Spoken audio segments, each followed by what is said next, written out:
in smaller companies, administration is an expense to them. It's a necessary evil. And if they didn't learn business, if they became a business owner because they were really good at that thing that they did, then they think that the number side of it is just like necessary for taxes. They haven't necessarily learned about managerial accounting and managerial reporting. They don't know where that value is. And it's hard to explain except that you got into business to make money. So if you're in business to make money, probably the person that's most important is the one that's keeping an eye on the money. And you want them to be able to find the little places where things can be more efficient or more effective, or where an investment would have an outsized reward attached to it. The more money you can throw at the payroll of people who know stuff that you don't know, the better off you are. The Business Owner's Journey. I'm Nick Berry, and I've got real business owners telling their real stories, sharing their real lessons and strategies, so you don't have to figure it all out on your own. Tara Landis is a small business operations expert. She's a founder of Bellrock and a behind-the-scenes weapon for over 300 business leaders for the last 25 years. What does it really take to build a business that runs without you? Can you actually be a founder, turn over leadership of the business, and still be an individual contributor? The right hires, killer systems, just letting it go at the right moment. Today, Tara and I unpack what separates the businesses that actually scale from the ones that stall out. You can expect to learn how to hand off leadership without burning the house down, what most owners are going to get wrong about overhead, the best and the worst ways to transition out of the founder's seat, her take on building a management training program that actually sticks, how to spot operational blind spots before they sink you, what actually matters more, industry experience or proven processes, whether you can actually step back and still keep control, and the rules of engagement that Tara swears by when it comes to leadership handovers. Let's get into it. So our business has gone through a lot of different iterations. And when the pandemic hit, about half of our business, first of all, everything we did was in person and in person live. So we would be at client sites. Like we didn't have an office. We had this small little one room in a packaged office, and we kept that going in case we had team meetings. We were probably there an hour a week. Everything we did was at client site. And when the pandemic hit, March 15th was the day in Canada that was sort of the day everyone got sent home, and that was that. And I told my kids, I guess you have a stay-at-home mom now, because everything that we do has to be done in person live. And I really, truly believed that. Like I knew it in my soul that you couldn't do what we were doing if you were through a screen, except that we had these classes that were halfway through. And so we do a management training program. It's a class once a month, and then we do coaching. Before the pandemic, that coaching all happened. Like we drive around and have one-on-one meetings with people. Well, we had to finish the classes. So we had to redesign the whole program around online delivery. So live, synchronous online delivery, which meant changing everything and learning all new tools and making it interesting and interactive. And it went from being like running workshops to being almost like a TV personality, like trying to bring things. It was a different delivery completely.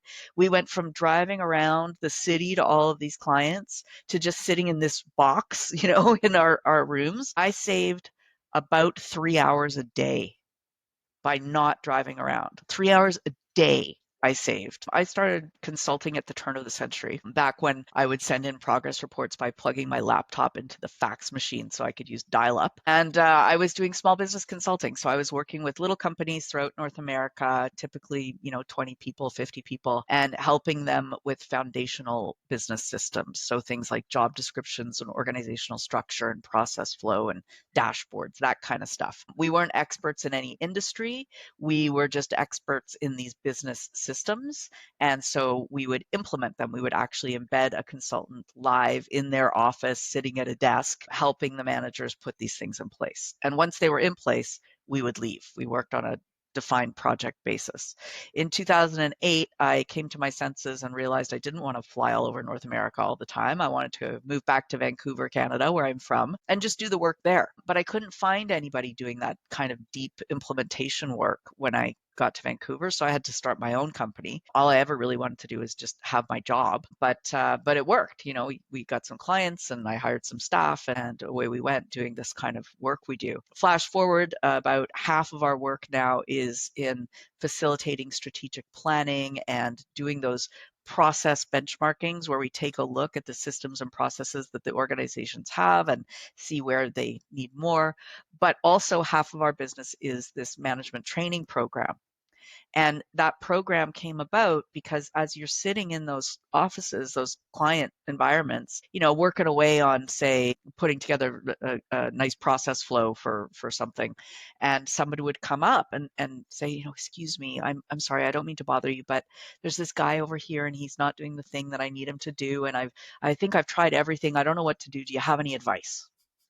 And so we'd stop what we're doing and turn, oh, well, you could have you set the expectation well. Maybe they don't understand. You go through all these things and then get back to work. And 5 minutes later, somebody else will come up. Oh, I'm sorry. I don't mean to bother you, but we're hiring and I'm in the third round and I just don't know if this is the right person. And do you have any advice on the kind of questions I should ask? Sure, let me help you with that. And so we were getting constantly interrupted from our work with like these foundational kind of management practice questions. And we wanted to answer them and we wanted to help. It was just so inefficient.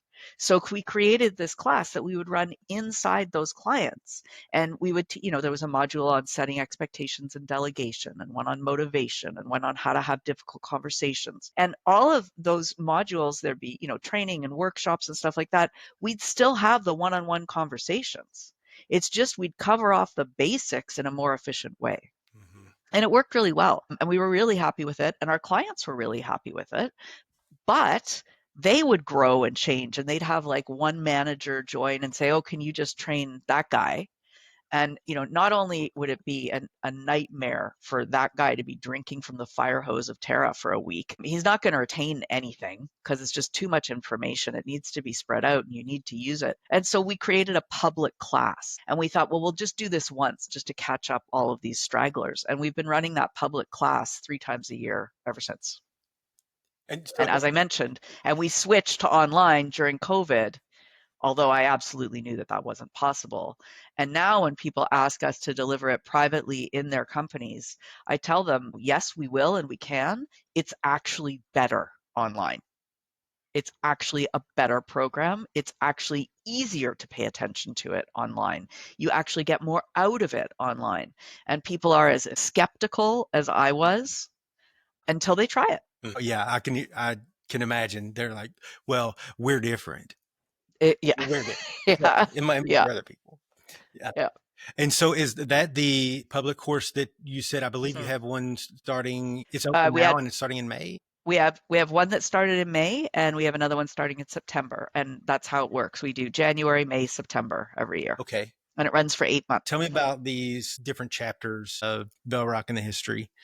Yeah, well, I mean, the first chapter really is more personal with me. I did an MBA. I went to a fairly well-known school. I was very young.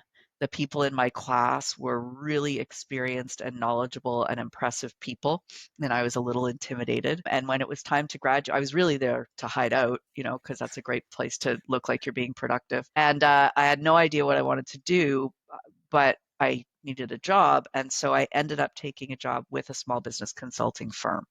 I thought it'd be like a paid internship, right? I'd work there for a year or two, get to see all the different jobs that are out there. I knew I didn't want to do big corporate work because I don't do well in those kinds of environments. That part I knew. And so it turned out, though, that, I really liked the job I was doing. I really liked going in, doing a defined project, making things demonstrably better for the people who were there in ways that for me were pretty easy, but for them it was kind of revolutionary. Really simple things like small changes that have outsized impact, and then leaving. And actually, my favorite thing became coming back a year later and seeing, if we went from here to here, the improvement that they had after we left was so tremendous. And I found that really rewarding and addictive. And I just loved seeing these people succeed and get whatever it was that they wanted. And it was small business. So it's not like they wanted, and now we're going to put people on Mars. Not that there's anything wrong with those dreams as well, but often what they really wanted, you'd work with a business leader and he's like, I just want to take a week of vacation without having to look at my phone the whole time. I just want a weekend where I can focus on my family. So it was very rewarding work and I loved it, but it was taking me away from my family. And it was taking me, so when I had my first child, that's when I decided, okay, I can't be flying all over the place helping these people. I got to take care of my kid because it's really frowned upon when you leave them unattended for a week at a time when they're babies. I've read So, about that. yeah, that's a hot tip for your audience there. Don't do that. And so I just wanted to do local work for a while. And so I started my own business there. And in doing that, it's also very challenging because I didn't have a professional network where I wanted to start. And so there I was trying to sell this consulting work to companies that really didn't even think that they were big enough to have a consultant, first of all, and really believed that what consultants do for a living is give you a slide deck that you're then supposed to leave on a shelf somewhere. I mean, like literally had no idea of the value that could possibly be unlocked. In fact, were aggressively against having somebody come into their organization. And so it was really challenging to find a way to break that open Mhm. in the market that I was in. So that was my first big challenge, just trying to get one project. And so then I think if I understood correctly, there is this transformation maybe 7 years in. Is that right? Do I have my numbers right? Well, that was so in 2008, that's where I started this and had to get that first client. And then there was another transformation. So I got one, I got two, we got a number of them, things started to grow. But I was also hiring a lot of juniors and trying to train them up to be consultants. Leverage is how you make money in this kind of business. And that just didn't work. It didn't make sense. I was hiring too many junior people who it turns out weren't like me and didn't come into this and then fall in love with it. They came into it, they saw it as a paid internship for a couple of years to get to see what they might want to do for a living, and then they would leave. And that was really expensive to Mhm. pay people to train them up so that just when they're getting good, I lose them. And so then another transformation occurred in the business where we sort of stopped doing that and we just hired more experienced people. They were still employees, but they were able to sort of work on their under less supervision and they required less training. And now we're coming to another place, I think, with AI, where I'm really not sure what's going to happen because there is absolutely no place really for these junior consultants at all anymore. AI does all that work for us. And as new as it is, we've already eliminated so much of that work and it's getting done faster, cheaper, better, all the things. But I'm not sure how we're going to develop new people with that when you can't bring someone in at the ground floor. It's a conundrum. Yeah. And can you imagine even having that question thrown at you when you started this business? Like, well, I No, would not have thought that would ever be considering these things. no, it's wild. It's wild. And my kid's going to university in September, and I'm just like, I don't know, study whatever you want, because who knows what the world's going to look like. So then now getting closer to current, then you've had another major change for you in your role. Yeah, well, I just didn't want to run the business. I never wanted to run the business. I started the company so that I could get the job that I wanted. The job that I wanted wasn't there, so I had to invent it and I had to put it in a company. And then I needed support around that company, but I never wanted to run the company. I wanted to do those projects. So eventually I was able to find somebody who, like me, sort of came in with not as much experience, but really loved the work. And fortunately, he also wanted to run a company. And so I was able to, in the last couple of years, hand off that president title. And now I'm just a consultant and the founder, and I do a lot of the instructing and I do a lot of the work, but really my job is as an individual contributor, not as the leader of the business. And I'm so much happier there. Yeah. I mean, Yeah. so congratulations on that aspect of it. Kudos, because I don't know that it works out like that for everybody. But No, it's hard. is that something, were you actively searching for someone to fill that role, or did it just kind of happen? I was not actively searching in the sense that I didn't think I could hire it from outside. So I didn't think I could find a person to run. I mean, it's a weird thing, right? I want it run the way I want it run, but I don't want to run it, Mm-hmm. right? And so I didn't know how I could find that Mm-hmm. by a search. I'd hired a few experienced people, but things always seemed to like veer off in a way that I just wasn't so happy with. And I also really recognize that you have to be overly subservient when you hand off the leadership. Mm-hmm. Like you really have to let people put their own stamp on it, make it their own thing. So I couldn't figure out how I was going to do that with somebody I'd never worked with before. So have you done it? Well, so I hired someone and trained him up. So he was with me for 8 years before he took over. So it was a long process. Mm-hmm. Okay. And so how long did it take you to figure out that like maybe this could be the one? I knew when we hired him, Oh yeah. um, but it took about 5 years for me to think he was ready, and then it took another 3 years for him to agree. Okay. I Yeah, mean, not the best business don't model. rush into anything. I mean, all jokes aside, I think that's fantastic because patience was demonstrated. It always gets rushed Yeah. from what I've seen. Yeah, it's well, and I had some false starts as well, and I had some different people along the way that I thought maybe, and then it just didn't work out, and so, but we're pretty happy with where we are today. That's great. Good for Yeah. you. So what is it? What's it like? How do you make it work if you're an individual contributor, but Yes. you really, I mean, you have control or at least hmm perceived like No, you're an owner. yeah, like I have the majority of the shares, so I have ultimate control. But that's kind of what I'm saying is you really do have to kind of be overly deferential, and I think so. I can have a quiet word. I can certainly express my opinion, just as any individual contributor can express their opinion and have a quiet word. But at the end of the day, I do have to give up a lot of control and trust. Like I have to trust that the right decisions are going to be made. And even if they're not the decisions I would make. And the only time I'd really step in on that is if I saw, a significant financial risk that was coming or a significant reputational risk. Um, It's there something are that's certain probably a big enough deal that it happens. It doesn't happen in the day to day anyway, right? It doesn't happen in the day to day, and we have very, very set core values. So, core values are, the behaviors that we will accept or not accept. And we have a purpose statement, and we have a big, hairy, audacious goal, and we have brand promises. And those things I won't compromise on. So, leadership knows they have to operate within those boundaries. Hmm. So, for example, one of the things that's really important to me is that everybody who works here is an employee. And that's really important to me because I would always rather somebody leave a project if they don't think they can do the job well versus worrying that they're not going to get that money. Like we have a buffer and we can afford to walk away from work. But when people are in this kind of role are paid by the project or by the hour, they have an incentive to do maybe the wrong things sometime to try and keep the project. Hmm. I never want that to happen. And so one of the stopgaps is we have all employees. So they know just because they lose a project, that doesn't mean they lose their job. Another thing we have is, and we may not have this forever, but the way our bonus structure works is we split it evenly. There's a pot and we split it evenly because I never want somebody on the team, I never want to think, oh, that person didn't really deserve it.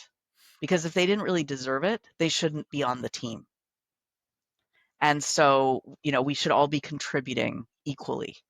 And so we should all be rewarded equally. So there are a bunch of rules of engagement that we've got in place that help me to be confident that the decisions that are being made will be made within those guidelines and therefore will be okay. I keep coming back to like the internal optics. Like what do staff Mhm. members think? How do they perceive it? That to me would be a big challenge. It is a big challenge, and I think it's a big challenge, but it's not an unusual challenge. So, where you see this a lot is in family business, where maybe the person who started the business and maybe the primary shareholder and considered, the leader, but the kid has taken over now. And so you actually see this a lot in business. It's not that unusual. And the way you handle it is by having, in those cases, you have family meetings and you have ways to split out what the family is from what the business is. And people have job descriptions and there are expectations of performance around those job descriptions. Well, so there are expectations of performance around my job.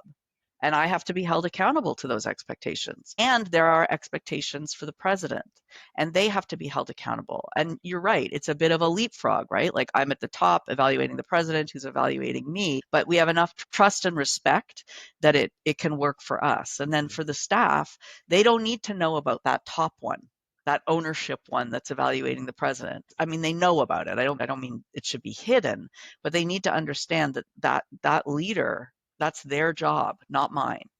I'm happy to give advice or to talk to people, but don't follow what I'm saying. You got to follow what they're saying because they're the boss. Mm-hmm. And it's incumbent upon me to reinforce that in the same way it's incumbent upon in that family business, that person, that leader who's standing in the background, that founder, they have to let them go. They have to let them try it on their own. Mm-hmm.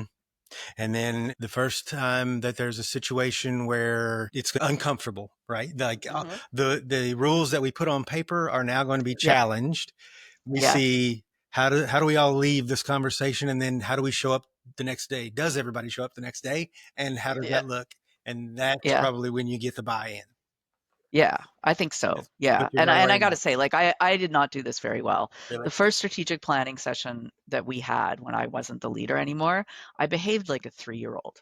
And I was frustrated that I wasn't getting my way. I was frustrated with so many things. I like just completely threw that meeting off. It's embarrassing, Yeah. frankly, how I behaved. But the next day, upon reflection, I apologized to everyone who was there. I knew what I had done. I knew the way I behaved might have been leading me towards some short-term goals, but definitely not toward my long-term goals. And so really took a step back and reflected and made a lot of changes in myself after having done that embarrassing thing. Yeah, I've done some things, been through a couple of things kind of like that, Mm-hmm. where you can kind of anticipate going in it's going to be uncomfortable, but it's very different.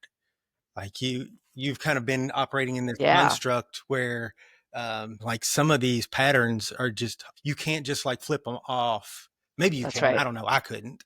Um, No, no, not have. You can't flip off a habit. Somebody has to. And actually, one of the things we did is I set up. We call it a verbal upfront contract. But basically, I said, if I do that again, will someone please say something? Like, don't let me ruin a whole meeting. mhm. Like, point it out. If you point it out, I can do something about it. Because in that moment, I just wasn't thinking properly. Yeah, it can be so complex.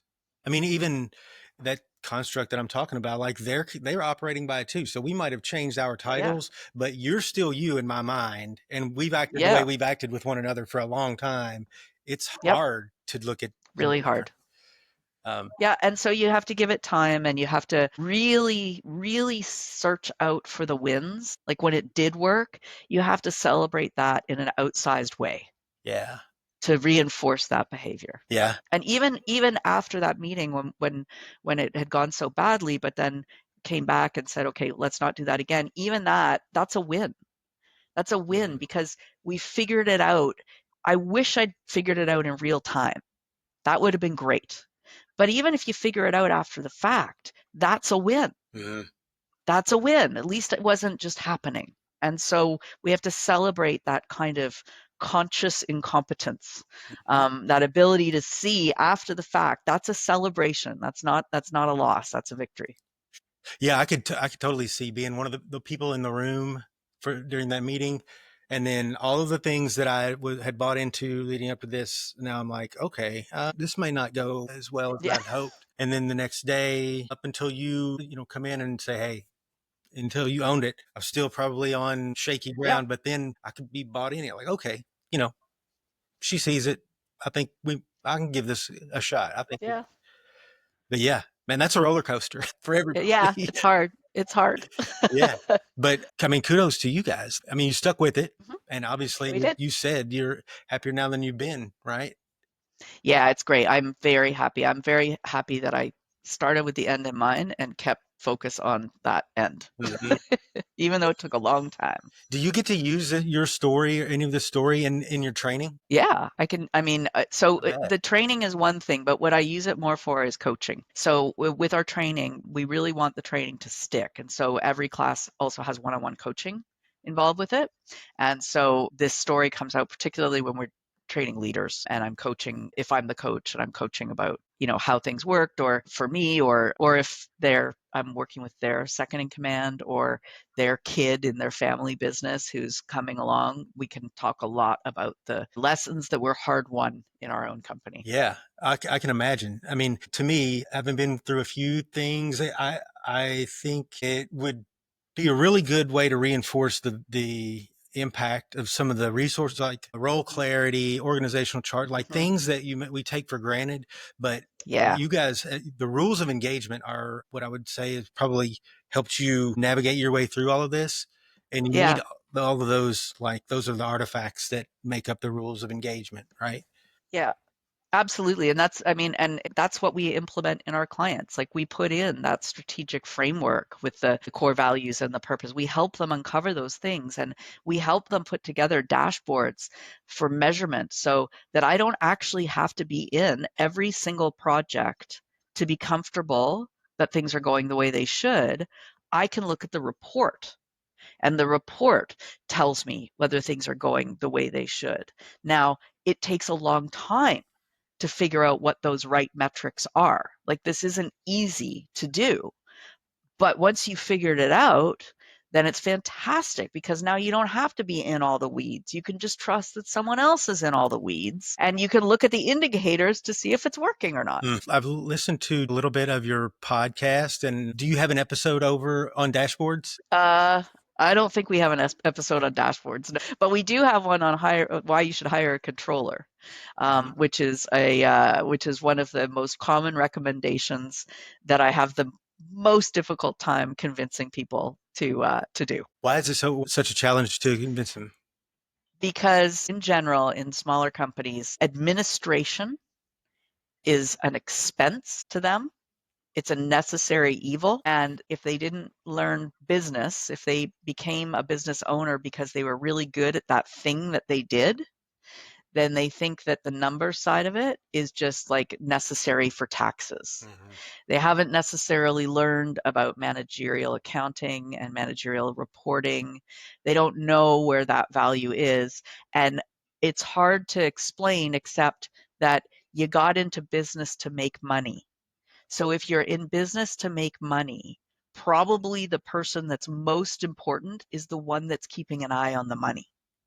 And you want them to be able to find the little places where things can be more efficient or more effective, or where an investment would have an outsized reward attached to it. But they don't see it that way. They see them as like just a bookkeeper, data entry, not not that there's anything wrong with those people, but the more money you can throw at the payroll of people who know stuff that you don't know, the better off you are. Yeah, that makes sense. But I understand that perspective of the founder who, like, if it's not production, it's overhead, and Yeah. getting them to see things a little bit differently. Well, and just sort of that idea that overhead is bad. Hmm. Overhead isn't bad. It's a necessary part of the business. But it's easier for an owner to figure out like, okay, I could buy this piece of equipment and I'm going to run it at this rate and it's going to bring in this much revenue, or I'm going to have this human over here that's going to bring in no revenue directly, but is going to make sure that that piece of equipment is running more frequently. That leap is hard. So, does the future look like for Bellrock? Well, I'm hoping we get to keep doing what we're doing. Although, I mean, the world these days, who knows? But we really enjoy working with companies and really enjoy seeing humans reach that full potential. Seeing them really get what they have worked hard and deserve to get, whether it's the person on the shop floor that just really wants to be able just be amazing technically at what they do, to the leadership of the organization who wants to build something successful, and everything in between. Those are the rewards that get us up in the morning. You're trying to help people unlock, kind of have that same unlock that you have Yeah, achieved, right? exactly. Hmm. Exactly. And your audience is small businesses. I think I saw over 10 employees, right? But regardless of industry. Yeah, we're industry agnostic. If they're looking for help with things that are specific to their industry, we're not the right people to call. That said, we've worked in pretty much every industry, from DNA manufacturing to funeral homes and everything in between. But most small businesses know their industry. That's not what they're struggling with. What they're struggling with are more internal operational challenges, because they may not have seen things done in different ways. And because we work in every industry, we have a very broad perspective on what they can do and how things can work for them. So what are the signs that they should look for? Like, if you're dealing with this or this or this, Yeah. we should talk. If you're dealing with something that's been driving you crazy for more than a few months, we should talk. I mean, it's that simple. If they just can't see how they're going to get through this, then a fresh perspective, having a conversation for 30 minutes to unpack that issue and see what's possible, is a really, really good investment, and it doesn't cost anything but time. Mm-hmm. The way I started this business in Vancouver, when I was just trying to get going, is I would do mystery shopping at trade shows. And we're not particularly sales consultants, but I would go to trade shows, and I had 20 best practices I was looking for. 10 of them which was like the visual representation, and 10 of them which was the interaction. And I would mystery shop these booths, and then I would call up the leaders and I would say, can I come and give you this free report? I was there anyway, I was doing it. Some, very rarely, but sometimes they said yes. And when I went in and give them the results, I thought that they would actually want to know how they did. But what actually happened is I would just explain the best practice. When someone walks up to the booth, for example, you should greet them actively. Don't ignore them. Say hello. And there are better greetings than hello or can I help you? Like, what have you seen that you like at the show? Or have you worked with us before? And so I would explain these best practices, and they would just be sitting there going, oh, yeah, I know my people didn't do that. Oh, yeah, I know my people didn't do that. And so all I had to do was tell them what the practices were. I don't even have to tell them how they did. And they'd be like, do you train this stuff? What else do you know? How can you help us? And it was all just based on this mystery shopping, but I didn't even actually have to mystery shop. I just had to tell them a few best practices, and it was like an unlock where they're like, okay, what else can we do here? That's a great idea. And I want to add something too. You mentioned something's been driving you crazy for a few months, having that conversation. Have the conversation before you start to accept that this problem is how things have to be. Like, Yes, everything doesn't have to always be hard. It doesn't have to be a constant state of firefighting or, whatever you do, how you would describe it. Have the absolutely. conversation. Absolutely. And keep in mind, especially in smaller business, there isn't a lot you're going to come up against that somebody else hasn't already solved. Mhm. So you actually usually don't have to solve these problems. You have to find the solution. Mhm. It's a completely different mindset. Yep. Somebody probably knows how to fix it. So Yep. just find that person. Yep. Yep. Tara, this is fantastic. Thank you. I appreciate you sharing your story and your information. Congratulations on getting your business, like getting yourself into the role that you were looking for, like you'd planned for, or I guess Thank you. dreamt of from the beginning. Thank you, Nick. Thank you so much for listening.